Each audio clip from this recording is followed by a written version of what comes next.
So are we like the first one of the year or Yeah, technically, this is the first episode that I've recorded in 2025. let's go. So, That's so hell yeah. sick. We are honored.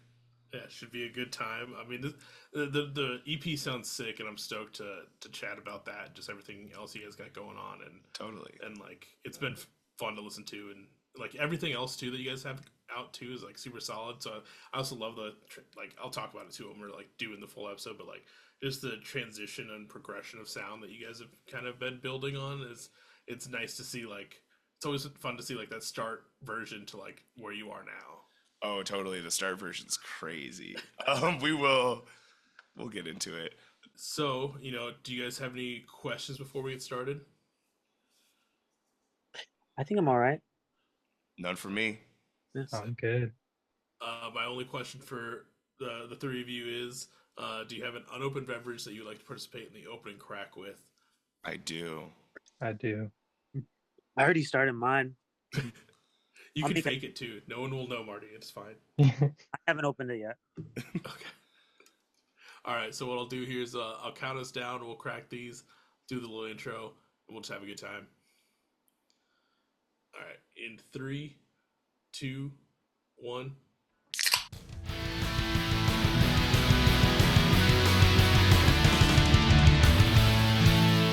Welcome to the Beers with Bands podcast with your host, Michael Torres.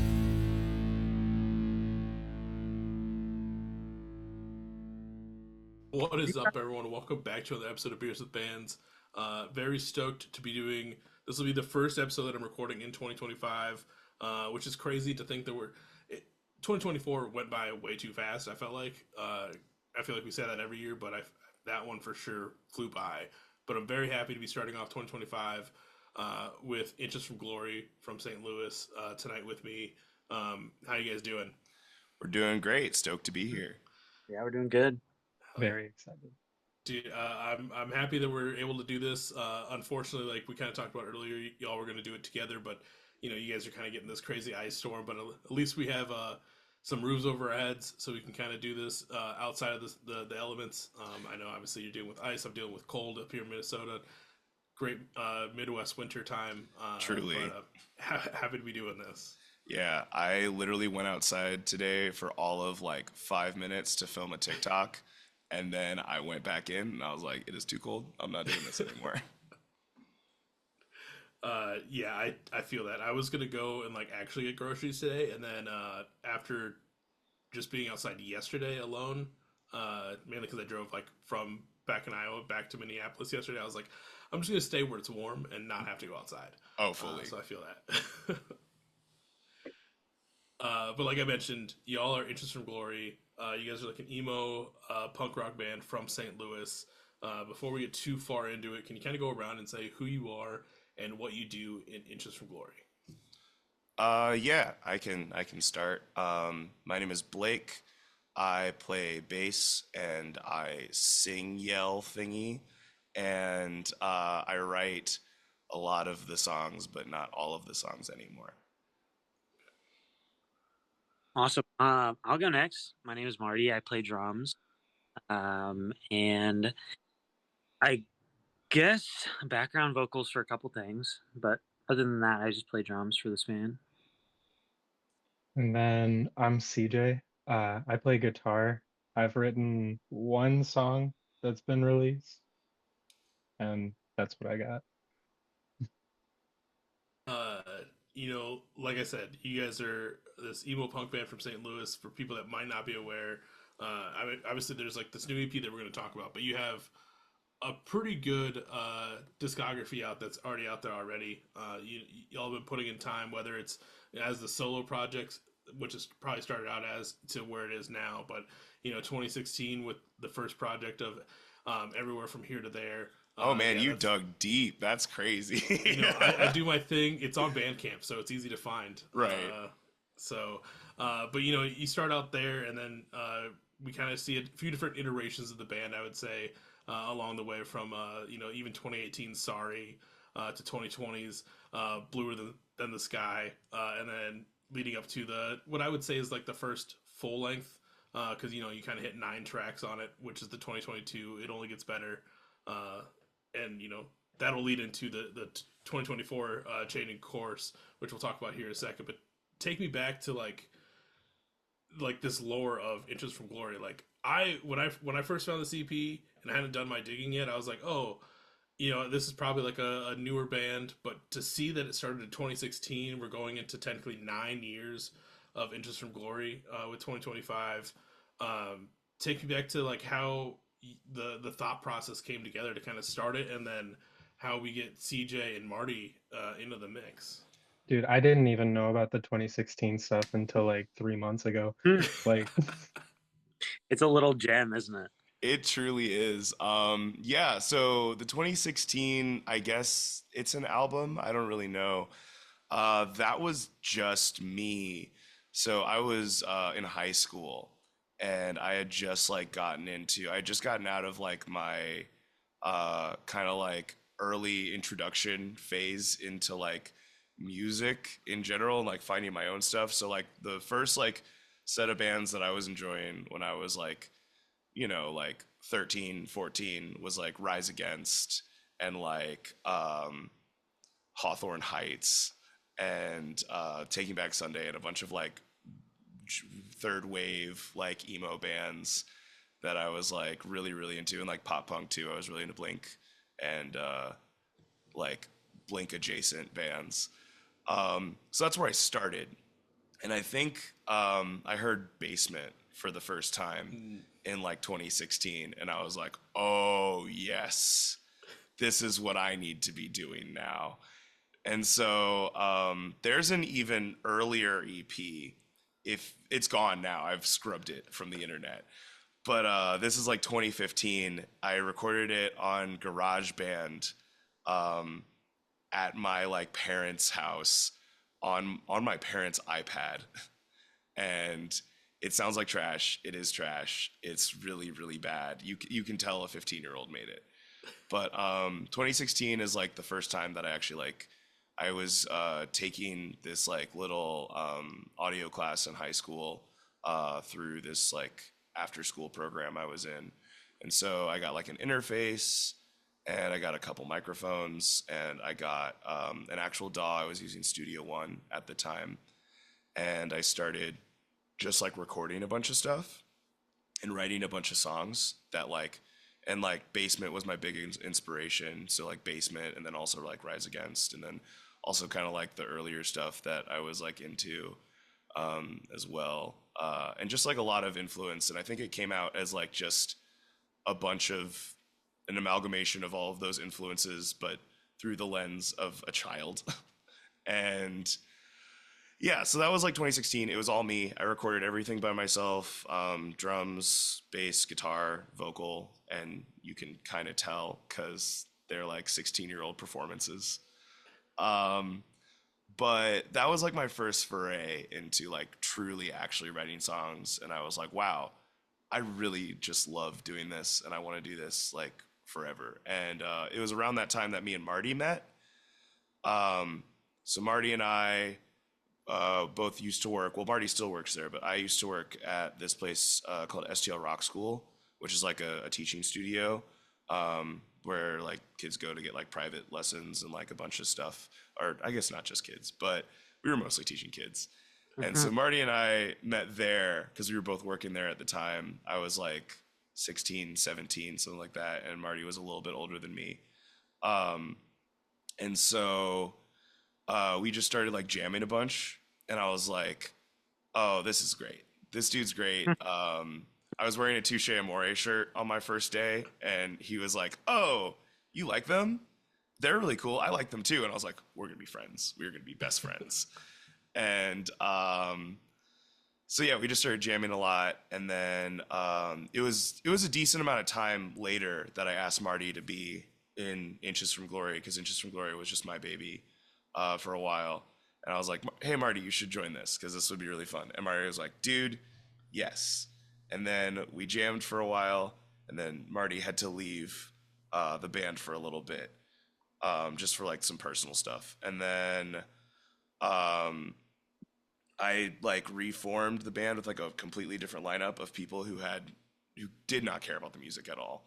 And this is like, yeah, this is around like the time that like Sorry came out. So like 2018. I was still in high school. I was just about to graduate. But yeah, so Sorry came out, and then I formed this band around some people who did not care about the music, and I was like, this kind of sucks. And we played one show, and then I just broke it up because I was like, I don't want to do this. And then I started college, and I met our old guitarist Kelly at college because we had a bunch of mutual friends that we didn't even know about. And then so we all so Kelly and I started jamming. I asked Marty if he was, if he wanted to come back and play, and he was like, absolutely. And that was our thing for a really long time. That was Bluer Than the Sky, and that was It Only Gets Better was that lineup. But Kelly just started. She dropped out of college for a minute, but she just went back. So like I say, just went back. Like a year and a half ago, she went back. 2 years ago. Oh my gosh, it's been 2 years. She went back 2 years ago. That's time. Um, and then so she left the band just to focus on her degree, and we were without a guitarist for a significant amount of time. And then CJ and I met completely outside of anything relating to like DIY or like emo music at all. CJ was a master's student at my alma mater, and so we both like were jazz majors there, and I was like doing some recital for a friend, and CJ was also on it, and that's how we met. I found out CJ was really into hyperpop too, and I started making a bunch of hyperpop like around that time, and we just kind of bonded over that. And then I found out CJ played guitar because CJ like went to school for drums. CJ's a very good drummer. Um, and I was just like, "You play guitar?" And he was like, "Yeah, I play guitar." And so I was like, "Do you want to be in a band?" And then he was in the band, and it's been great. So CJ's been with us for like a little more than a year and a half at this point, and things have been amazing. This is like my favorite version of the band that it's ever been, and I really do just love what we're doing right now, and I love the homies. I love this group of people, and yeah, that's kind of where we are at this moment. It's a good summary. Yeah. Yeah. I tried to be short, but it's hard to be short. There's a lot of stuff. Yeah, I mean, there's a lot of like key points through it. So like, but I mean, you did great. Like when you kind of did Sorry, and then you said you kind of like broke it up because you were those guys really weren't into it, and you kind of were going off to college, and then we see Marty come back with the addition of Kelly with Bluer Than the Sky. Like, what was the thought to like, oh, let's keep Inches from Glory going rather than just being like, let's start like a completely new chapter. Let's name it something else. Like, what was the idea to keep that name around? So that's a name that I've had for a really, really long time, and I just like derive a lot of meaning out of it. I think there's like this weird kind of like beauty in like being very close to achieving something great, but not quite there. And it's just like you're always reaching for something more. And I think that that's really cool. So that's why I kept the name. I just really like the name, even though people fuck it up all the time. And the amount of Inches of Glories that we've gotten is insane. Is Uh, yeah. yeah. Man. Oh, Inches 2 Glory too. There we have new merch coming out that's literally just all of the different like ways people have like messed up our name. It might be out by the time this comes out, who knows. But yeah, I just really liked the name, and I derived a lot of meaning from it. And also I wanted to keep playing the songs was the big thing. So Kelly and I like I sent Kelly the EP Sorry whenever she was like we were first hanging out, and she was like, "This is the coolest thing of all time. I really, really want to like play these songs." And Marty already knew them, and I was like, "Well, these are the songs. Like the band is going to be these songs because these are the songs that I like and I have, and I don't really want to like put it under a new moniker just because." And also like I was like 18. Like we had no traction. We had played one show, nobody was listening. Like there wasn't like some kind of like just like importance to the lineup in my head. As long as like Hmm. I was still there and I didn't even need to sing the songs. I just needed to be playing the songs and be present. I was cool. And I'm kind of like not I just felt like it was just a new chapter of the band. It wasn't really like a full rehaul or like redo of it because Marty was there. Marty had already been there. Marty was like Right. the first drummer. It just felt like a break, honestly. Yeah, exactly. That was it. Yeah. Yeah, I mean So that's a good way to put it. Like that's what I always say is every release is kind of a chapter in a band's story. Um, and like you said, Marty, it's just a that like little bit of a pause break in between Mm. trying to reconfigure things. And I love the name. It's such a good name. Like with all the deeper meanings and stuff. Or like however you want to play it out. But like I'm happy that at least you stuck with that. And even like the sorry stuff, like that EP is solid. Like that was fun listening to because like everything that's out.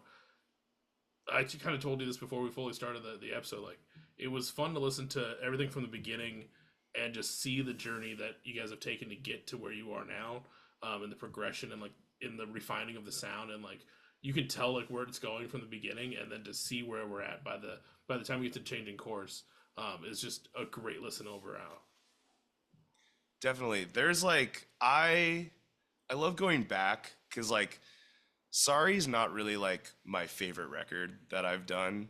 Um, it feels like the 17-year-old that made it like 100%. But it's cool to see like what started it and then what it turned into and just like my friend Noah who's in the band Blonde Guru, it's like I remember whenever we were first starting out, he was not my friend. He did not like our band at all. And he was like he like has made that very clear that it's like y'all sucked at the beginning. um but like now he's like, yeah, no, I like watching the journey of you guys going from this weird, awkward, like teenage band to something like that feels a little bit more real and a little bit more like just put together and genuine and grown up. Like I love seeing that progression as well. And to be fair, like everyone's first band sucks. Oh, The totally. first things you put out. Like I remember my friends back home, their first EP was just like they were trying to be pop punk, but it was really turned into like just really fast pop punk with a little bit of like punk rock in there. Like I remember we played a show, and it was one of those shows where like it was just all bands playing for bands, and a band that I really loved was sitting next to us, like because they uh, were about to play after us, and I just heard them say, I mean, these guys are good at just like playing fast. And I was just like, I never told my dudes that. And I was like, dude, like, yeah. But then, like, to see where they were by the time that band died and they turned into like this, like, emo, twinkly, kind of like emo punk, as to like, I think what the vision should have been from the beginning, like, how they naturally progressed to there. Uh, Having that, like, journey was just great to watch as like a bystander. But, like, everyone's first projects are always so brutal. Truly. Uh, but I mean, this journey gets us to, the November 2024 release of Changing Course, uh, which for people that haven't listened to it yet, please go listen to it, as well as everything else that's out, like I've kind of mentioned. But like, you have such a solid EP that's dropped, uh, and like you people are noticing, which is nice. I see the homie Will over Full Meltdown post about it. I've seen, I think we're trying Rex post about it. Obviously, I talked about Girl at the Rock Show posting about it, and I'm happy to sit down and talk about it with y'all as well. But like, how does it feel to have this new, what you were saying is like your favorite version of Inches from Glory, have this version of this record out? It feels great to have, especially just to have it out. Like just knowing the iterations like just this specific EP has gone through in the past like 2 years is kind of insane. We started this thing like in April of 2023. Um, so it's been like a really hard journey to get there, just in the sense of like the work, and like there's been a lot of, we've had to like, you know, stop and start over and like do a lot of things because we knew that we were like sitting on something like really cool. And in a lot of our other records, we've kind of just been like, all right, let's just put it out, and like, you know, the songs don't have to be perfect, they just have to be like good enough, and as long as we put it out and people like know that we exist, like that's way cooler than, you know, taking 1,000 years to perfect a record. And that's a lot of like my mentality too. But I think us taking our time on this one has just really, really been just like, it feels good to see like the recognition come from that with the time that we've taken on it, for sure. It's also weird, like like knowing the conversations we were having, like leading up to this release, seeing it actually turn into something that people enjoy. It feels really, really good because like I want to say like 3 or 4 months before we actually like started re-recording it the last time, we were kind of having conversations more along the lines of like, let's just put it out and then be done with it forever and never look at this or listen to it or touch this music ever again.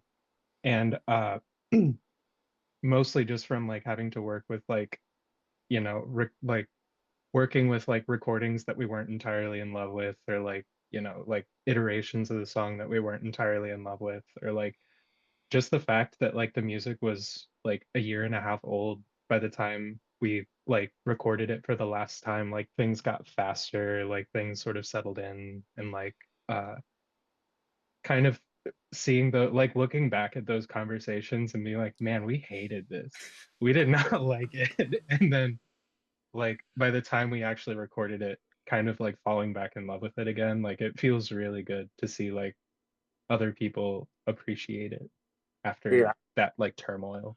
So yeah. I've taken so many drives, listen, like right after we got everything recorded and sent into a little Google Drive. I was always like, man, like this. I found my favorite moments and everything, and I was always like, my really close friends. I was so excited to be like, hey, let's go like to the gas station, and I'd be like, hey, listen to this thing that we recorded ourselves.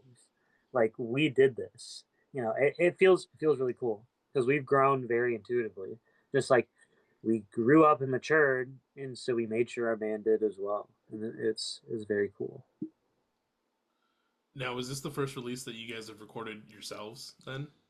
Yeah, Uh, Um, I mean, Aside from like the early iterations of the band? I'd say this is the one where we've been the most resourceful with ourselves. Like I'd say like we recorded it, mixed it, and then had it mastered somewhere. You know, like I'd say like we did like a really good job of like realizing that maybe w- we were just a little bit away from how we wanted it to sound exactly. You know, like we wanted to like have no regrets. We wanted to release something because we knew it meant a lot to us, that just like that felt good, that sounded good, that it just feels even more special that we did it. And we well, honestly, we do stuff pretty quick. Like I'm impressed with us. Like we did a really good job with this. Like I'm proud of all of us, honestly. totally. And it just like feels more real to have it be like the record that we made. Hmm. Because like we've gone to, I think, Bluer Than the Sky and It Only Gets Better had the same. We went to the same place for that one, and both of those are good records. I love them. They have places in my heart. But yeah, like Marty was saying, they don't feel like, I think, how we exactly wanted to sound, and just us having like a lot more autonomy over how things sounded and what we wanted to do, and we weren't like, you know, paying for studio hours, and we weren't paying for every mix revision. Mhm. Really, really helped.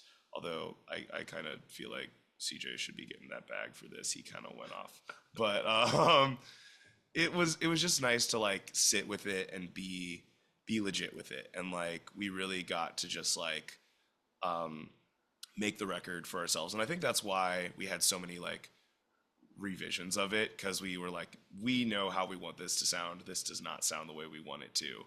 We just need to try again and do something different. There's no There, way, there's no reason we should be dissatisfied at all, with something that we make. Like Mm. that was like we were like that's it. Like we just got to do what we got to do at this point, and that was doing it ourselves. You know. yeah. It was also like from like a, I don't know what the word is, like a theoretical like standpoint. I guess there were certain things that we also just weren't willing to like compromise on, and certain things that like uh like little things like not wanting to have like samples on the drums, or like wanting to like get like specific guitar tones and stuff. Like it felt like being able to like go into the recording with that in mind, and with that like with those like rules, I guess, almost like Yeah. made the whole thing a lot easier, a lot more like cohesive. So Yeah, I mean it's always nice, especially like having the flexibility, like you guys are being able to do all these revisions.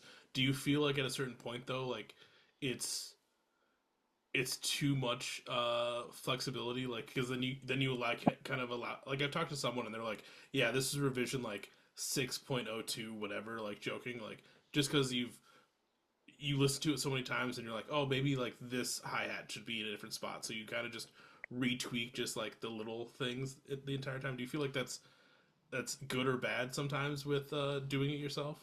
it's so bad because like I was like going back and listening to like the old revisions and stuff, and like remembering the things where I was just like, no, that's bullshit. We should keep this like this guitar sound, or like this one like stupid thing. And then like listening back, and it's just like, oh no, no, no, no, no. That was absolutely the right decision to change that. But like I think like Blake and I, coming from like I like the same place in a lot of ways, but also different places. Because like I'm not very, my Inches has been my first experience in like DIY music. Like I partook a little bit before when I was in college, but like this was my like first like real experience. And so like having him in like creative control for a lot of those things, and like being able to be really like firm with those decisions and telling me like, no, don't do this, this sounds bad. And like being able to actually like have somebody who's willing to say those sorts of things like really helps a lot with that. Because like otherwise then it can just kind of turn into like, oh, it doesn't sound perfect, like clearly we suck and we should just throw this all away, which we did technically do once, but we won't talk about that. It's But it's but good yeah, to be able to like listen to what we do and like be open enough to like, hey, maybe that wasn't the best. Like maybe we can do a little better, guys. I mean, it helps that we're all friends. I've been fortunate enough, like that. I'm a little bit of the opposite of CJ. Like this is, I've only really done DIY stuff. Like I dropped out of college super early. Inches started when Blake, like when I met Blake, when it just started and he was like 16, 17. I was 20. Like I was almost 21. I had just started working at school. Like I'm 28 now. Like I'm a dad. Like Inches has just been this awesome constant with me and my playing. Like I grew up wanting to be like this crazy good drummer. Took lessons with a crazy good jazz drummer, and I only listened to like Circa Survive and like stuff like that for the longest time. Now having Inches and like being able to flex our recording skills is really cool, and like we've grown.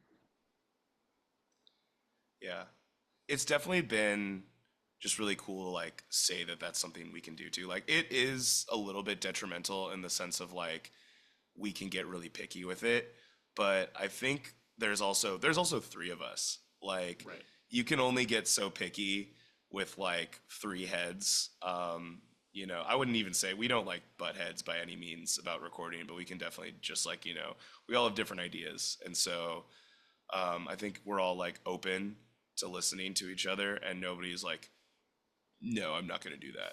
Yeah, And it's very nice. And I think like it also comes down to like, somebody's got to make an executive decision at some points, and usually it's me, and that is okay. But yeah, I think it's just like, we, especially like this last re-record, it did not take very long. We had like been through the ringer on it. We had like redone it. I think that like the last re-record was the third time, and Yeah. of us just scrapping everything and starting completely over. And so it was just like, we need to do this. This has to happen right now. And then it just did. Like, it wasn't even like hard. We just like, I think we had learned a lot from our previous like attempts, and it just kind of came together. It was like not, yeah. We got better about delegating too. Like, at first, like we recorded the drums and the guitars at my house, and like I feel like drum recording is like the only recording experience I really have. Like, like I know how to mic a guitar cab. That's about it. But like with like drums, like I had to record myself with drums like constantly through college. And like I didn't know shit about recording bass. And I think having Blake just like do that himself because his bass tone is insane, like, and have me not touch it was really like was really beneficial for this out. Like that was, I think, 99% of it too. Like the drums for the most part, like the drums sounded a lot better in the new version, but like having, you know, the vocals recorded in like an environment where we weren't having to like, make you uncomfortable and deal with my pets or anything. I am allergic to Uh, cats. yeah, he's allergic to cats. Yeah, we Um, can never at like a house willy nilly. Like we No, there Blake, needs to be yeah, like serious planning. yeah. Blake is like that allergic. It's But bad. then like I would forget too, like how big of a deal that would be, because like we would record vocals at my house, and it's just like, oh shit, maybe that's like the worst idea, like the worst place we could possibly do that. And so like, you know, having like really comfortable vocal takes and like having like bass takes where it's like you didn't have to go through me pressing record on that, like that was really helpful. And so like there are elements of like recording ourselves that make things so much easier and so much more natural that I feel like would be, I don't know, I don't want to commit to saying that it would make like recording with somebody else like difficult, but like that was something that was really nice, was being able to like I can record my own guitar and I can fuck up as horribly as I want and nobody can make fun of me for it. And And so you just didn't waste like $100 like for that yeah. hour or whatever.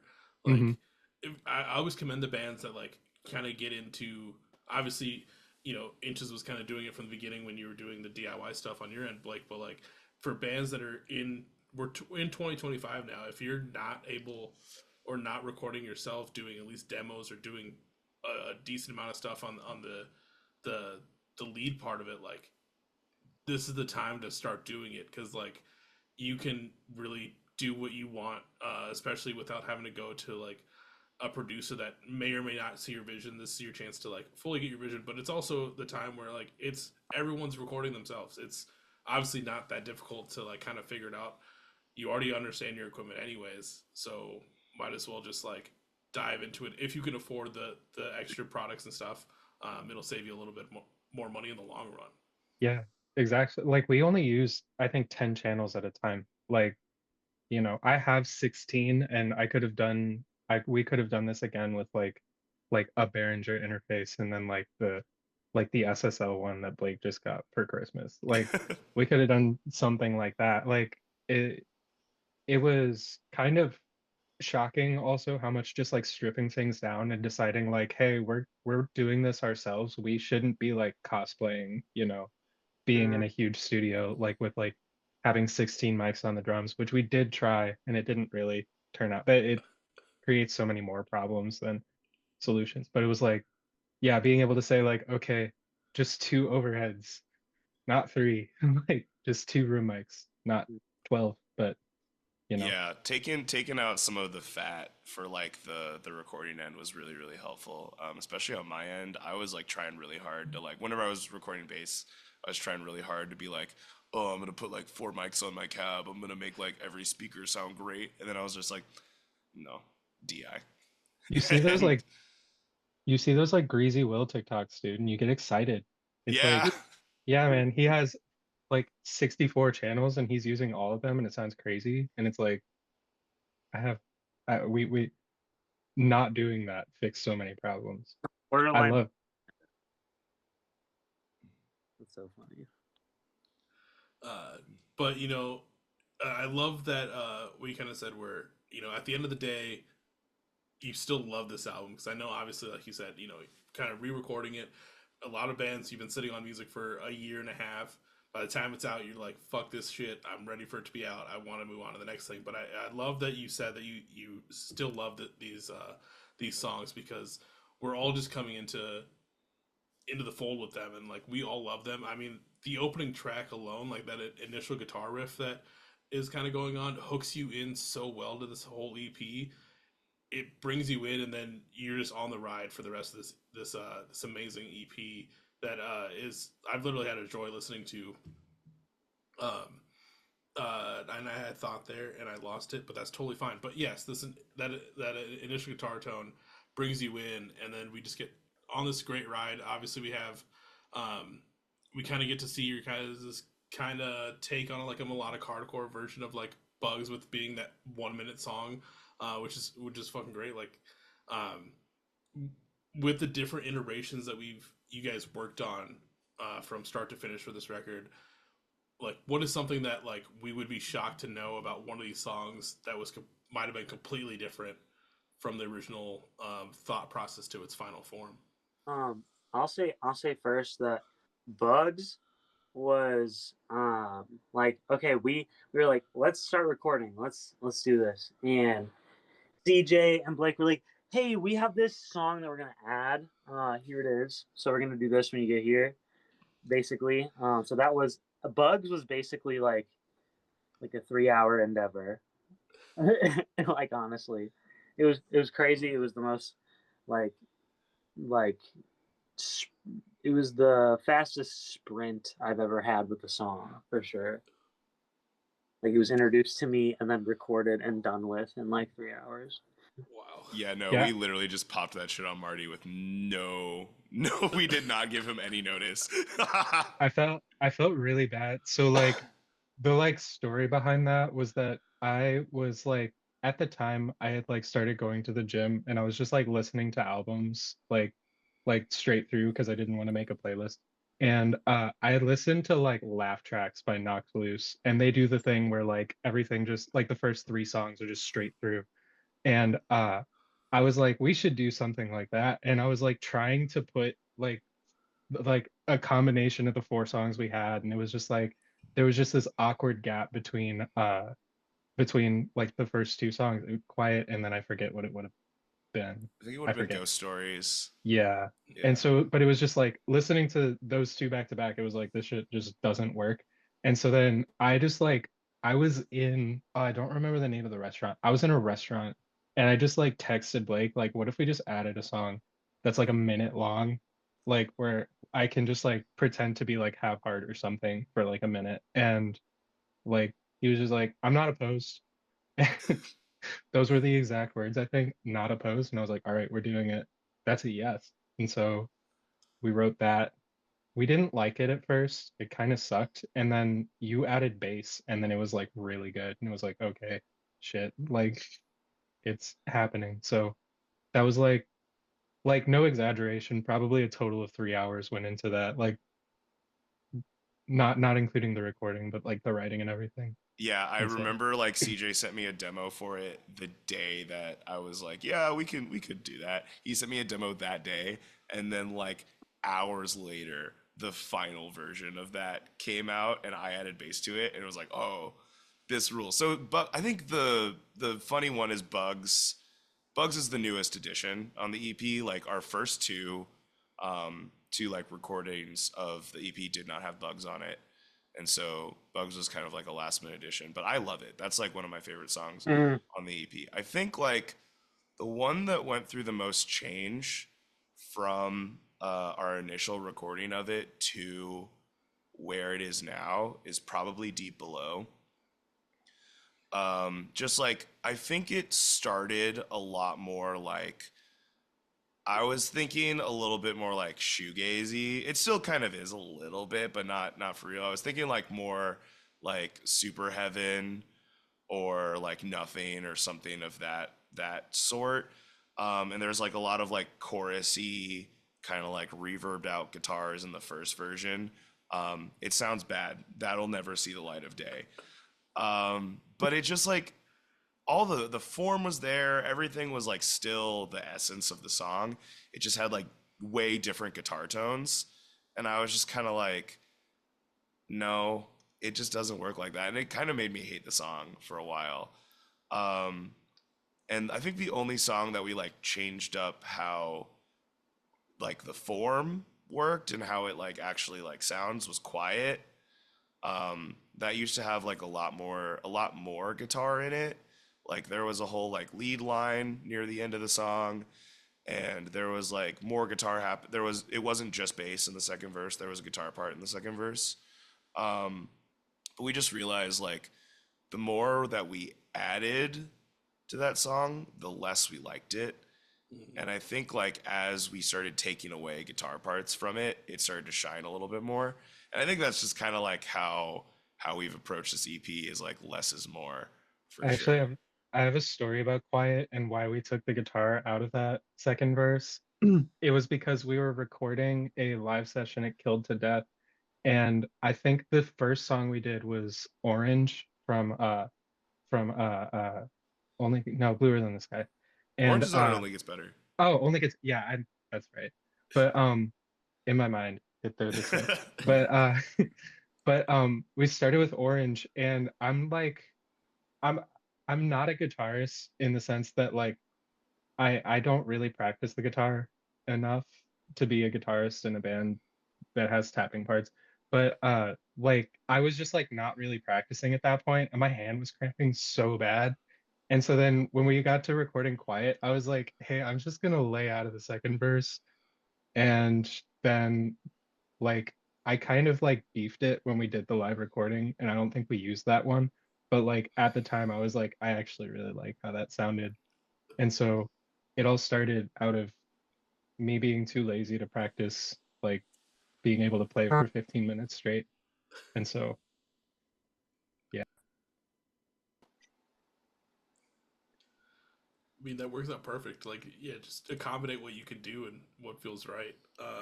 With Deep Below was the obviously you talked about like the original kind of like sound thought to compare to like how it is. Was the sound clip always supposed to be included in that? No. So I'll let CJ talk about this one. This was CJ's baby. Yeah, I was like I wanted to add a sample of something, and uh I don't remember what the other ones we were looking at were. There was something else. But then like I like had been getting like a bunch of like Smiling Friends clips just like popping up everywhere. And so then I just searched like Smiling Friends, like this was before I had even watched the show. I watched it like the next week. But like yeah, looked up like a Friends clip, and that one just kind of worked really perfectly for some reason. And I'm trying to remember what the other ones we were looking at were, because I remembered it being really like stupid. I And probably could find them if I like looked back on our yeah, texts, but the Smiling Friends one was the least stupid of them, yes. which is really funny thinking about what that clip was. And so like with the guy with the gun at his head, like, but no, that was another like product of wanting to do just everything like flowing into each other. That was the transition I was the most proud of. It Um, flows but so well. Like you oh, don't even thank realize at first that you've gone to a different song. You're just like, you. wait, what's going on? And then like it took me like a couple listens to realize, oh no, this isn't 12 tickets anymore. This is a new song, and but it just flows so well. I appreciate that. I had to record feedback for 15 minutes straight to get enough sound to get it through. Like for like the entire EP, I think it was like 15 minutes of like me just like sitting in my room, like no, not sitting, like walking around with like a wireless system, like with the amp turned up as loud as I was allowed to. at that moment. And so, but yeah, it was like that was a like we needed something there, and we were just kind of like looking for random samples, and that one I did as a joke, and it ended up like working. And so, but yeah. I mean, like, I love hearing samples and like anything DIY. And that one, obviously, I'm not aware of that show. But like, it works in that spot. Like, you get like the feeling that you kind of wanting before you go into it. Like, it does what it needs to, and like, even though like what's when you fully listen to what's going on, it is kind of crazy, but it works very well. And I always love when sound clips pop up in general. Hmm. Yeah, shout out Smiling Friends. Shout out Adult Swim. Thanks for not suing us. Super cool. Yeah. I was kind of hoping to get like a cease and desist from Adult Swim though, because I thought that would be a really funny like souvenir to have. Yeah. Like we have a version of it without the clips somewhere, but It I don't ever want to have to upload that. I, yeah, I it'd be think that'd kind of lame. be awesome. And then one other thing that I want to talk about too, and I think it's in 12 tickets. There's this one line that gets said, and it stands out. Just one is because it's right at the beginning of like a can't think of the right word, but it's right in it. It's in a prime spot, but like it's also just like it hits you right in the face in like the perfect way of like I'm not a wrench in the machine, I'm just a face on someone's screen. Like that line, um was there any meaning behind it? Like because it stands out like just like I'm not like the problem, I'm just like another person in like this whole thing. I mean, obviously you kind of talked about, recording TikToks earlier, being the face on that screen, obviously, but like it's such a good line. Like where did that come from? So 12 Tickets is like, I think 12 Tickets is my favorite song on the EP.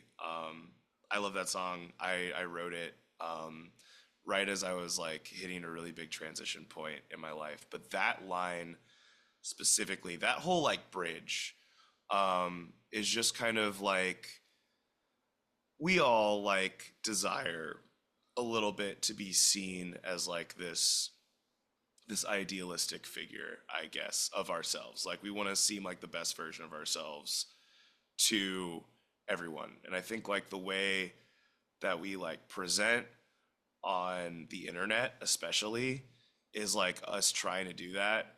But I know the amount of like times I've just been scrolling through like Instagram and me just liking people's pictures without actually giving a shit about anything that they're saying or like posting or whatever. And I just am like, oh, people do that to me too.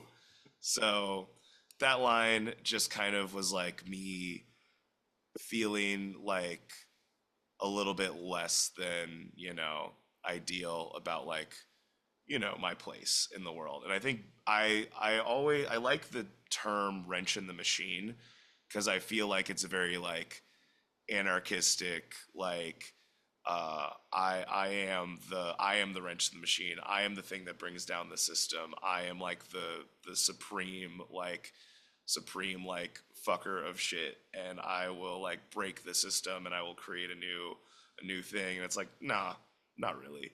Um, and I think it's just like yeah, I wasn't thinking specifically like I'm not like the problem. I was thinking like more I am not like this revolutionary figure that I sometimes like perceive myself to be. Um, but yeah, that whole bridge just comes from like me feeling a little bit like unnotable and not super like, and especially like at the time that I was writing it, I had just quit my job.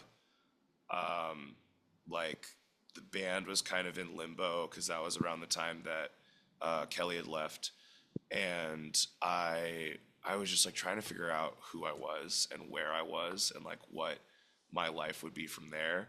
And I was just like, oh my god, I feel very like invisible and empty right now. So that's like where that line comes from. But yeah, I wrote that whole song, like the lyrics at least, for that whole song in one night, which is like fully unheard of for me. I usually take like a couple of days at the least to finalize lyrics. And that was just like sit in my bedroom in the dark with a guitar, and I'm just like, is there a story left to tell? And that was just me until like midnight. Well, it came out great along with the rest of the CP. I'd be remiss in not pointing out the past couple album titles. It only gets better, and then changing course, and obviously, 2025. We're day 5 of 2025 at the time of this recording. Like, what is the course or the trajectory, I guess, for Interest of Glory looking like from this point on, with this redefined new lineup that you guys kind of have going on? I think the big thing for us right now is we just plan to do a lot more. So we have a couple demos out for new songs already. Like not out, but in the works. So there we have like a whole Google Drive folder that we share between us of just like shit that CJ and I will put in of just like, oh, I think this is a really cool song. And then yeah, so we've got that. We will probably be recording like this whole month. I assume most of next month. We're taking a lot of time to do that. We've got a tour lined up right now that I'm not allowed to talk about because it has not been announced yet. It'll probably be announced by the time this podcast comes out, but just in case, I gotta keep fingers crossed, not jinx shit. And then we're planning another tour right now for later in the year. But we just really want to like we feel like we have a lot of traction right now off of this EP, and it like feels really good to just have people like have some eyes on us, and it's not just like our friends, which is great. I always love when our friends like listen to our music, and those are the people that I like really always enjoy seeing at shows, just people I can like hang out with. But it's really cool to meet new people, and it's really cool to like have the art that we make be appreciated by so many more people than it was before. And it's a really like just beautiful thing to have that happen. And we really just want to like follow that train as much as we can. We have like yeah, so we're just gonna try to get out playing as much as we can, put out as much music as we can, maybe like a full length. Probably not this year, but it's in the works. It's definitely like there's inklings of a full length happening. So we're really just trying to like be as present as we can be, and like meet new people, get to new cities, play with new bands, play new stuff, just as much as we can. Dude, hell yeah! Well, I'm stoked for all of that. I hope 2025 we get to see. I can't wait till this tour is announced to see who you're with, and everything else that gets announced. This record has been great to listen to. Great to just like kind of get some of my questions answered about like what I was thinking about some of the things, and it's just nice to see, like I said earlier, like all the people in the DIY homie sphere like just giving this album love. Like I think 2025 is going to be a good year for Interest from Glory. Yeah, we hope so for sure. Now, before we start to transition, is there anything that I might have missed between? Because I know we jumped around quite a bit. Is there anything I might have missed between Interest from Glory, changing course, that you want the people to know about? Um, yeah, I think that this is like kind of niche and not really for everybody, but I did a like full write up for every single song on the new EP. It's on my Substack account, which I cannot remember the name of, but it's probably just Blake Mickens. You can search that on Substack and you can find it. But yeah, it's just like kind of going into detail about like my mindset during the time of writing each of these songs, because there's like a decent amount of space between the writing of each one. So some of them were written in like 2021, and some of them were written like in 2024. Like Bugs is like the most recent song on the EP. But like, so there's a lot of deep dive and just like what I feel like thematically is important to the EP, but I know that not everybody like super cares about that, so no pressure for anyone to read that, but it's there if you are looking for it. I'll try and get that link from you and add it to the description when we go to post everything. Yeah, totally. So for all those people that want to check that out, no, because it's always cool to see like it's one thing for like me to come in here and ask the question and try and get you to deep dive, but to like to have someone behind the scenes that's been a part of it, like just do it on their own and just like let their words get out there. I feel like it's really cool as like a spectator and like listener to like find that, because like it's so much more than just like me being like, so what does this song mean to you? Like you can fully just like let it come out on your own. Like, so I'm sure there's gonna be quite a few people that want to listen to that. Oh, totally. It was definitely like a mildly drunken word vomit that I did in one night. But I proofread it, I edited it. Yeah. But it's I just really wanted to like, have that exist for the people who wanted it. Cause I know I always love reading about it. Jeremy Bolm from Touche Amore does that a lot. Like he'll like write like basically like full essays about like albums. I remember reading the one for Stage 4, a couple of the songs on there, and I was just like, this is really cool. Just like knowing the place that you were at whenever you're writing the song and what these songs mean to you. And so I just wanted to also make that exist for the people who wanted it. Yeah, we'll have that link for everyone that wants to check that out. Aside, from me saying listen to Chaining Course, go make sure you're following Interest from Glory. We'll talk links here in a little bit. But as we start to transition, this is obviously Beers with Bands. You don't have to be drinking on these episodes, because I'll definitely do that for you. But I know the three of you have some beverages in front of you on this fine Sunday night. What are y'all drinking tonight? So it is dry January for me. Normally this would be a fun little blue moon night, but tonight we have Waterloo lemon lime sparkling water. All right. I have I think this is a St. Louis beer. It's citywide. It is Four Hands for the win. Yeah, it's an IPA. I usually do cider. It's nice and sweet. So whenever I drink an IPA, I'm like, yuck, and I just keep going. But I like citywide. It's good. It's the only one I can really drink. I feel you. IPAs are tough. Yeah. I'm still maintaining straight edge, and so Sprite Zero. And hell yeah, that's what we got. It's the only can of anything I have in my house right now. And so, yeah. Respect. Michael, what are you drinking? For this episode, I got some good old hams. That's what's up. Doing the Lord's work, keeping the punk scene alive. I think Hams has done more for punk rock than any of like the 80s hardcore bands have. Dude, I used to not be able to like drink a beer without getting a stomach ache, but now it's like after becoming a dad, it's all changed. That'll do it. Did you immediately like get like those white New Balances and then just get like a case of Miller Lite or something? Like it was like the transition? Well, it was like I bought a new pair of all white Forces, and the New Balances I had already started getting grass stains. That's the dad progression right there. The lawn care stains on the New Balances is true. I went from like Champ 1 to like Diamond 2, Diamond 3 on Rocket League. That's also a typical dad progression.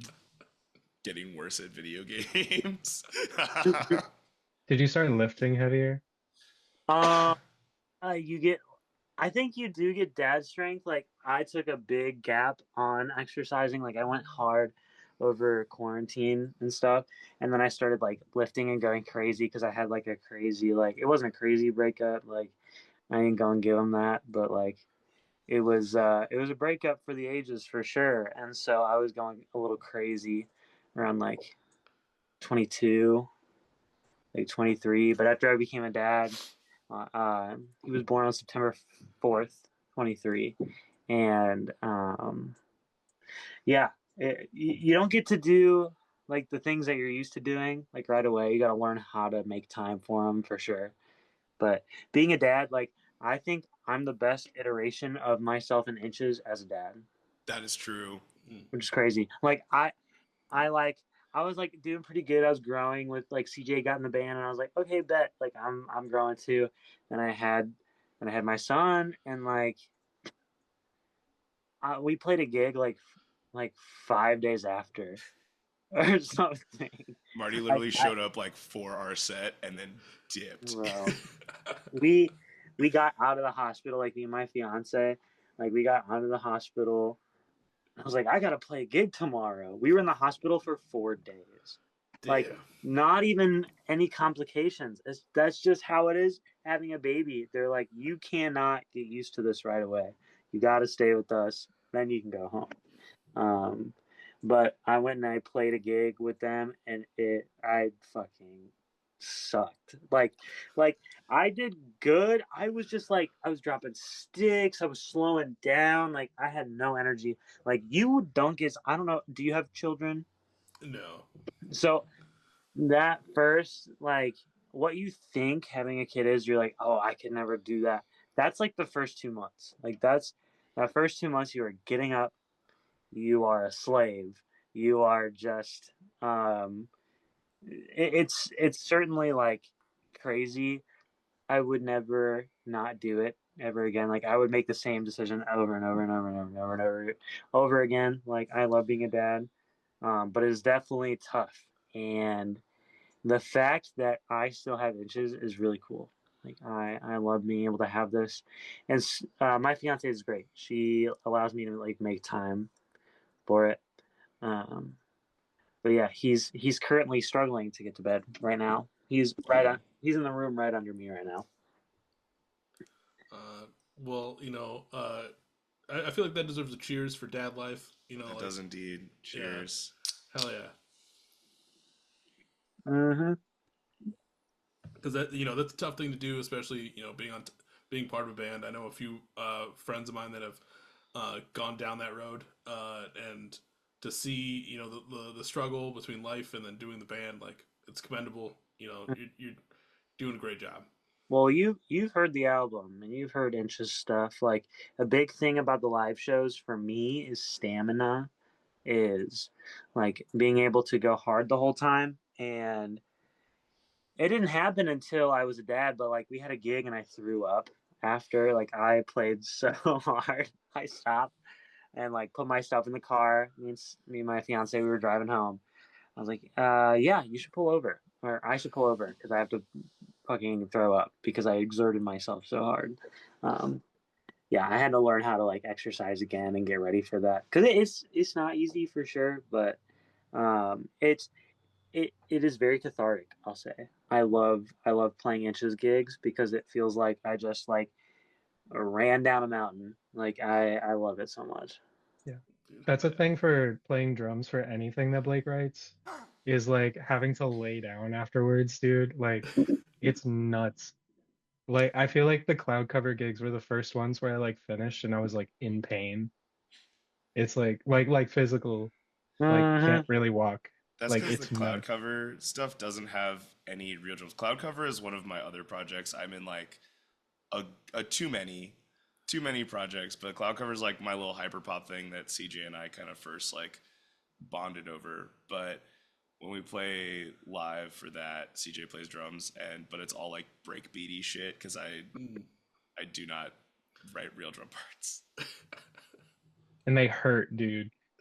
Like I've never thrown up like after, but like I think the most recent one, the one that was at Red Flag, like I was like walking back to my car like limping. Like it was that's like a thing.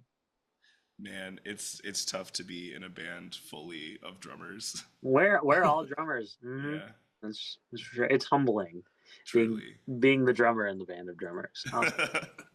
It's humbling editing like Marty's drums. Like I think 12 tickets. Like I didn't edit those drums at all. Like I comped like maybe like a section in the first chorus, but like there's no quantization, there's no editing or anything. And it was just like looking at like the drums and listening to them and like looking at them against the grid, like knowing what my drums look like against the grid was just like so like in the best way possible, so frustrating. It was like, what do you mean you can be this good at being in time and this good at not fucking up for 4.5 minutes? Like that was that was best way possible, so frustrating as a drummer. Uh, uh, Like a good thing is that we all gas each other up because we True. all were.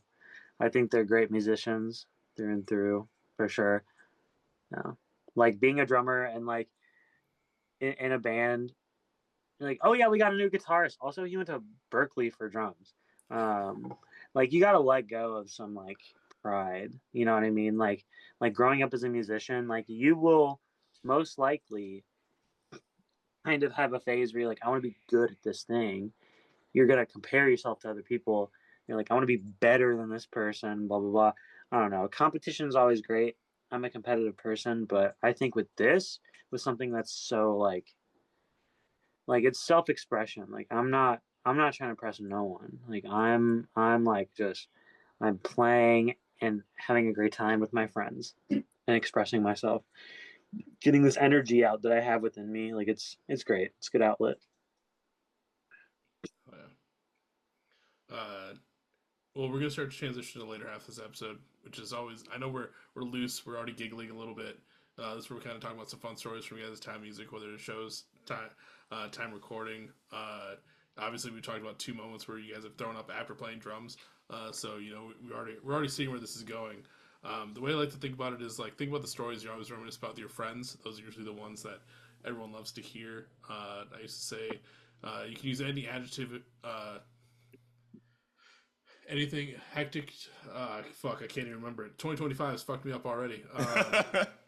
Insert clip from other episode. Everyone knows what I'm talking about. Yes, we're talking about some fun stories.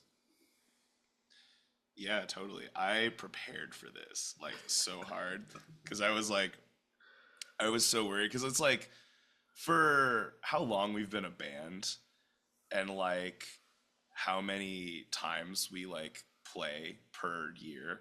It's like there's only so many stories that we have just because like we have not been on the road a whole lot. We've done like a weekender and like a couple out of town shows. And so there's like some stories. There's a lot of good ones. I think okay, I will say this one. This will be the one that I start. Is our worst show ever was in 2022, 2 days before It Only Gets Better came out. So CJ was not in the band yet. So this is mostly just me and Marty recollecting this. I don't know if Marty will recollect this. Um, but so it's like it is 420.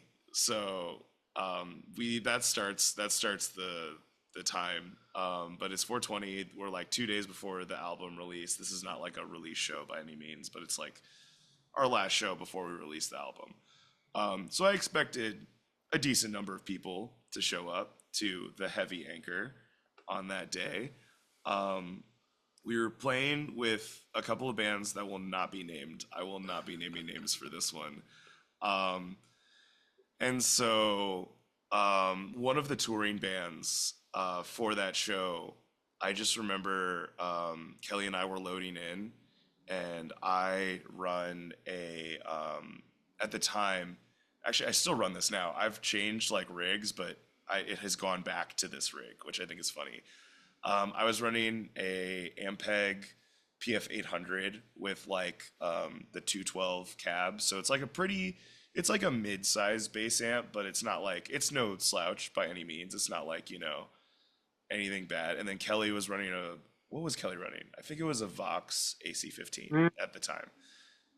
think it was a Vox. That's all I remember. I believe that. That feels right. So that's what we were like running and we were like loading in, and then the guitar player for this touring band comes up to us and is like, "Oh, you guys are playing that? That's like your rig. Do you want to use our stuff?" And I'm like, "What? What is this?" And so we like that's just like how we enter the venue is like just this rando that we do not know at all, like already criticizing our gear, and I'm like, oh my god, this is gonna be crazy. I found out later he was using like literally a PA speaker and then a Line 6 Helix. That was his rig, and I'm just like, what? And so, that's like our initial thing. I get a little bit too drunk to actually be playing a show. And Marty and Kelly get like crazy high before our set. I had just gotten out of a 9-year relationship. This is true. Like Marty's 9 years. allowed. I Yeah. was going bonkers. I was going straight ham for sure. And I barely remember the show. Yeah. But when you too stoned, and like it would be one thing if we were all too stoned, but like Blake was a little tipsy, we were pretty stoned. That does not go well. I don't remember how the set went. We started it and we ended it. That is true. That did happen. But it's like, yeah, it's like I was drunk and they were high, and it was just not this, we were not locked in. There was no groove there. And I just like, I think even more than that, like not even more, I think it's kind of better for this, but it was also very disheartening. It's like this was 2 days before our album was supposed to come out. There were 5 people in the audience.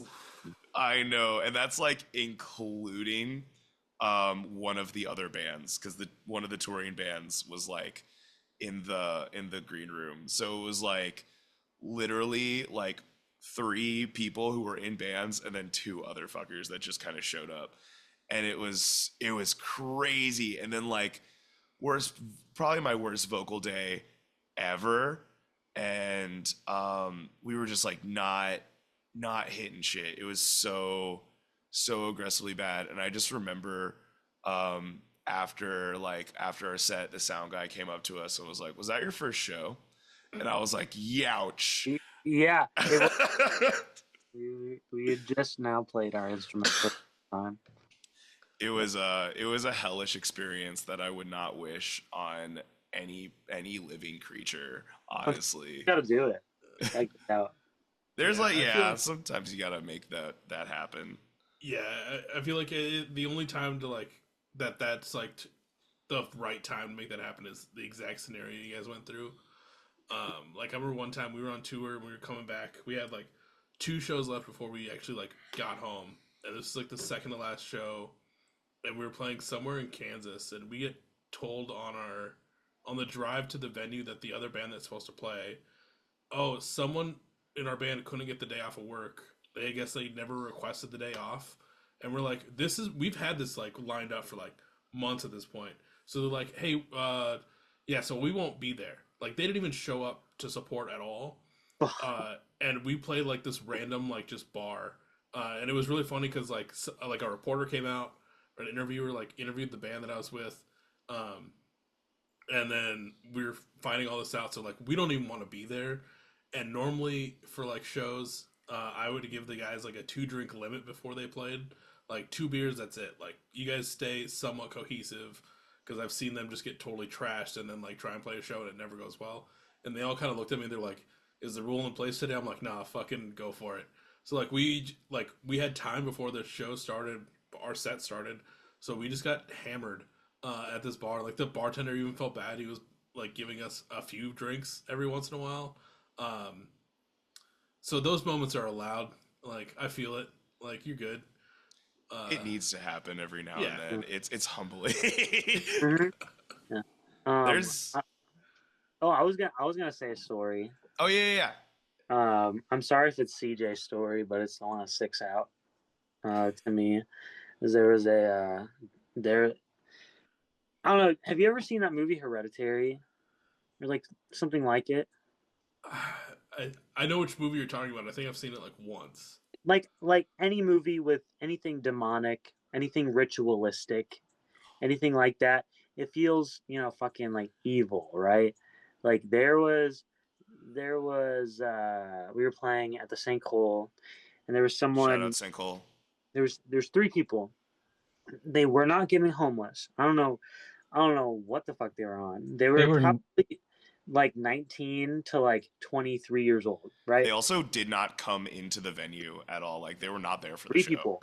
They were sitting outside the venue, and one of them brought like I'm gathering all this information, by the way, while I'm going back and forth from my car, bringing in drum stuff. So I come in, and like I'm just like I'm always nice. So I'm always like, you know, all the time. Whenever I pass people, and they were kind of just doing their own thing, walk in, drop stuff off, go back, get some more stuff, come back, and I see that they're trying to like light something on the ground. They're like this, you know, and it looks like a potato sack. Get up closer. I thought sack because I saw like twine, like wire, but like cloth that you would see like meat tied up with. It was a deer Yeah. head. It was like a doe. It was a deer head, um, with like a rope through its mouth tied around the neck, and it was severed right here, right. And so they were trying to light. I thought they were trying to like smoke weed out of something, right? But they were trying to light some kind of something on top of the deer head. They were putting stuff around it. They were like digging through the trash They were digging too. through the trash. They found some bagels that they started munching on, and they put that around it. So they basically made a ritualistic, like, I don't know. It was evil as fuck. It looked crazy. The deer head had no teeth, and the eyes were taken out, and they had flowers put in. Right? They burned this deer head on the sidewalk. The whole thing caught on fire. They burned it. It looked crazy, and they spray paint like this circle around it, and they connected to like the touring band's van, like on the ground. Like they spray paint this circle on the ground, and they kind of connect it on the sidewalk onto the road, right by the band's van. I, they were literally just being edgy, right? But you know, like the world is full of crazy mysteries. You never know what kind of vibe people are trying to put out there. You never know what kind of like evil intentions people are trying to put out there. We have a friend that's like super into astrology and whatnot, and all into that like witchy shit. Trish for Blake knows. Yeah. Yeah, so my fiance like hit her up and was like, "Hey, is this like bad?" And she was like, "Oh, like you need to leave. You need to delete the pictures off your phone and leave." Like it was just this crazy, like demonic ritual. Long story short, now the bartender comes out and is like, "You gotta clean this shit up and leave." And they're like, "Okay, cool." And so they kicked it around a little bit, and then like they got in a car and flipped them off and just like left. It was a fucking Kia Soul too, which is the Yeah. funniest part of all of Homeless it. dude. They like saw some like edgy like Reddit posts, and like I don't know. Obviously, they were like not good intentions for sure, but just a weird vibe. It's worth mentioning too, this was 2 days before Halloween last year. Well, 2024. And so like, yeah, it was like I was like seeing this shit happening. I was like, oh, we're getting festive for fucking Mhm. Halloween. And like I walked past them while they were making this like shrine. And like I saw the deer head and I just thought it was a skull. Like I was like, that's weird. Like that's a bizarre thing to just have. And like, yeah, like it wasn't until after they left that like we got up close to it and it's like it was an actual severed deer's head. Like Jeez. I don't even like, Yeah. yeah, I don't know the process to obtaining one of those without people They calling the police. they Like, definitely like that was from a separate location that they had to like Oh carry yeah. and Yeah. bring to. Like this was like planned so far in advance, and I'm just like, how are you gonna just like have animal parts like in your car? it was in a The bag. They like pulled it out of a bag. I Oh, remember that. okay, yeah, yeah. Yeah, they had like to have like gotten road because it's Midwest. There's always dead deer on the side of the road. They probably just found one, and I mean, it was a clean sever. It was cut. It was Oh, they like, definitely like they tore into that shit. It was yeah. crazy. But Kia dude, Soul, the Kia Soul, one of them could have worked at like Boar's Head or some shit. yeah. Now, has anyone checked on the touring bands since then to make sure that they're still alive and okay after I saw getting? them on a lineup. I saw them on a lineup. Yeah, Troubled Okay. Minds was the band. are they playing Burn Bright or something? Isn't They're that what's playing happening? Uh, festival or whatever. That I think so. They've been doing a lot of shows. They're still active, so they're still alive. Yeah, So totally. that was what I was going for. Uh, yeah, that whole night I was Shout like, out Matt. please drive safe. Please drive safe. Yeah. Yeah. I'd be so freaked out if I was like just in a random town and then just come out and like just see like spray paint lines going to our like van of just like what the fuck just happened, and just being like, okay, uh no one fuck anything up for like this entire like the rest of it. Like we have to make it home safe at this point. Yeah, dude. I wouldn't say I'm like a religious person, but I say I don't fuck with that shit. Like I don't know. I'd say I'm slightly superstitious. Like like that's just my fiance is sort of superstitious as well. So we were both very like cautious of the whole thing. Like it would just brought weird vibes. And I like to like before I play, I like to like walk around. I like to pace a little bit and breathe, and that just like threw me off so hard. Yeah. I will say There's a there was something about how like carelessly they were throwing it together too that made me feel a little better about it because it was like they were just like they were just pulling random shit out of the trash. There's like trees kind of like planted along like South Broadway, and they were like climbing them and like pulling branches down. There was like a box of like condoms like in this shrine, Yeah, like dude. an empty box. Like it was like if like watching them do it, it was like in my mind I was like, oh, they're just fucking around. Like it Yeah. didn't look like they were like looking around like we got to do this. Like It was like it gave off like you ever seen Full Metal Alchemist? Hmm. You ever seen that show? Like when they try to bring their mom back at the beginning, they make that circle. It felt kind of evil, kind of like that. But like yeah, it was very careless. Like they didn't know what the fuck they were doing. it was the definition of haphazard. That is the Yeah. perfect word for it. Like if they were doing transmutation, they would have they would not have known what the heck they were doing. They They would would have have. fucked that up. Yeah. it felt like edgy rich kid shit more than It anything. It's Like absolutely. literally watching all it. I was thinking was just like some Yeah. suburban kids just like trying to act edgy and stuff. Yeah, like the way they were dressed too, like it was like they put thought into that shit, you know? Like they were accessories on accessories on accessories. Like Yeah. more than just like the regular like crust punk thing of just like accessorizing by any means. It felt like it It was like like it felt like TikTok crust punk was yeah, it like felt like you went into Hot Topic to buy this. Like, you these know, came pre-crusted. yeah. Or they're Yeah. watching this like They're like on this like what the fuck are they talking about us? Yeah. I mean, that's all I can imagine. It's just when you said the TikTok crust punk kids too. I remember, like, there's always the discourse of like a certain crust punk like person on TikTok of like being a poser and like not actually like or whatever. And like I get down that rabbit hole every once in a while. And I'm just like fucking stop. It's crazy. But enough about them. This has always been about Inches for Glory, and like I said, this has been a great time. Those are some great moments. Thankfully, Troubled Minds is still alive and kicking Hell yeah. after that show. And they I think just dropped a song recently too, if I remember correctly. Yeah. Or I think they're dropping one. It's either they already dropped it Friday or it's dropping this Friday. I do not remember. Yeah, one of the two. By the time this episode's out, it's already been out. Yeah. Y'all have listened to it. yeah. They were one of those bands I was like, damn, they're fucking good. Like what the Yeah, That they're entire so show solid. too. Who else was on that bill? Because that was like, Goodridge was also on yeah, that bill, and then that was- Color or Cooler. yeah, They're a local. They're like post-hardcore. They're Okay. really yeah, really cool. That was the first time I saw them, and I was like, oh damn. But yeah, yeah. it was a good show. Hell yeah. Well, we're already on like a high moment, but I do like to end off these moments on an even higher moment.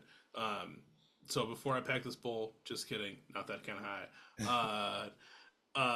This is where I kind of ask my infamous question: is like, what has been your favorite moment that you've experienced in Inches for Glory so far? I know mine. Our EP release show, like not very long ago. That was like easily one of the best experiences I've had, like really- live music in general. Like, uh, We've had a lot of like really good shows where I like came back, like got home and I was like, yeah, that was nuts. But I feel like that was one of the first one where it was like in the moment. I was like, oh, this is really cool. There were like there were a lot of people there. There were a lot of people who were like going really crazy for it and like people knew the words. And that was like Mm, one of the first times I've seen that where it's not just like, just one section. It was like people knew the words to the songs. And that was just like something really cool to kind of take home. And so that was yeah, that was probably mine. just like your tunes that you spit out with your little friend group. It's like people know the words to that. It's crazy. It's super wild. I think like I would say that one's also my favorite, but I have another one too, just to be different. Um, we did our first weekender tour earlier this year in April. And I remember whenever we came home, so we did like a little Illinois run, and then we came home on that Sunday for like a headlining local show. And we don't really headline in St. Louis all that often. Um, it happens like every now and then, but usually when it does, it's like the shows don't usually pop off like that hard. Mhm. That one, and I think like like there was no like stakes for that. It wasn't like an EP release. It wasn't like a special thing. It was just like last show of tour, and we came back.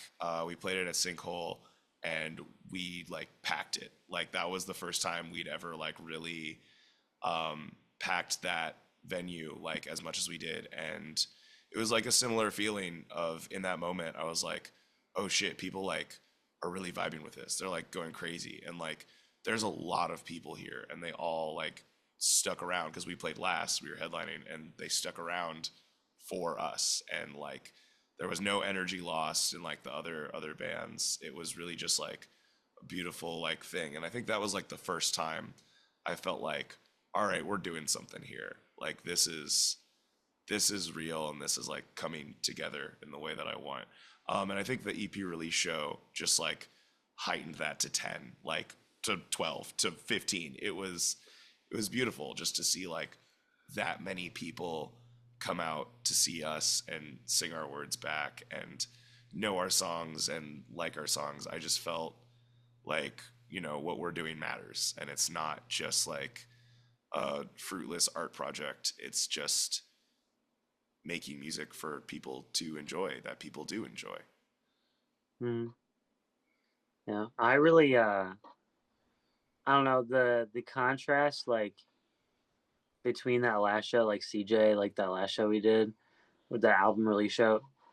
So good. It makes me think of that first show we did at my what was it? What was that like Inch's first show? That was Pretty Inch's second show, but first show with that lineup, and I think like the first real Inches from Glory show. so yeah, like I had been playing with these dudes I met at like the community college over here in St. Charles for a bit. Right after I graduated high school. I went to college for a semester, by the way. So like these this is like freshly like 19. I get together with these guys and we we had a lot of fun, but we weren't that good. We were playing at like this place that was notorious that like it had the bands like pay to play there. Like we played at places like that, and playing bad covers and even worse originals, right? But we had so much fun, and they were getting better, but we kind of like split up before like the songs were really like actually evolving.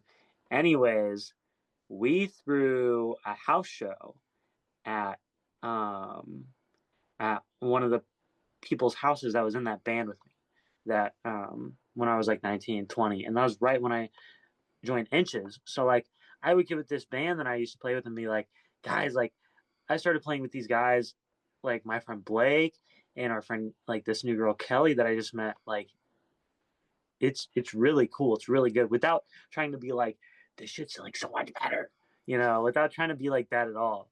It was just different. It was like a different thing, and I was really excited. But one of the guys lived in kind of like East Jesus nowhere, Wentzville, Missouri, and we threw a house show at his house. And Inches played there. We got our faces painted and shit. And like it was honestly like we played really good. Like we played really good. Yeah, we weren't that great like right away, but I remember our first show very fondly. We were super young. Yeah, it was super cool. I love that show a lot. Hell yeah.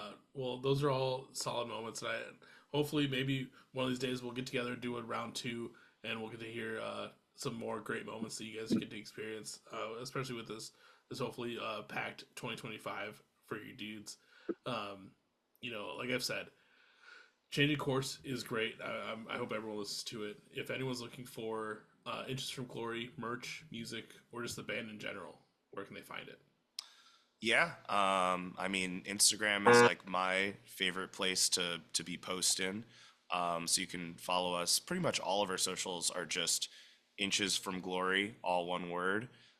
We are unique. We don't. We are nobody replaces us. Nobody has our same name. It's great. But that's all of our music, all of our socials. You can find us there. And then for merch, we have a little bit of stuff up on Bandcamp. If you want to find it there, we've got like 2 shirt designs. One of them is incredibly limited right now. And then we've got CDs for It Only Gets Better, our full length. And then we have some CDs for this compilation that we were on, 314 Punk, Tough Scene, Tough City. Shout out Wes, Wes Hoffman. We love Wes. But we have a song on there, and we have a couple physicals for that compilation, so you can check that out. New merch is very much on the horizon. We'll be getting that out very quickly, definitely by the spring for sure, but possibly sooner. We don't know. But yeah, that's where you can check us out. Yeah. Hell yeah. Well, depending on where you found this episode, whether it's Facebook, Instagram, Twitter, Threads, Blue Sky, or you watch the YouTube version and got to see their lovely faces like I did tonight, check the hyperlinks links down below. Follow them on all the socials. Be ready for new music, new merch, tour dates that should probably be announced around the time that this episode comes out, and then ones for later in the year. Just be ready for all things Inches from Glory. One last big thank you to Blake, CJ, and Marty for taking the time out of your guys' Sunday to sit down with little old me and talk about your band. Y'all are killing it. Like I said, changing course is amazing. It's been a great time. Yeah, thank you so much for having us.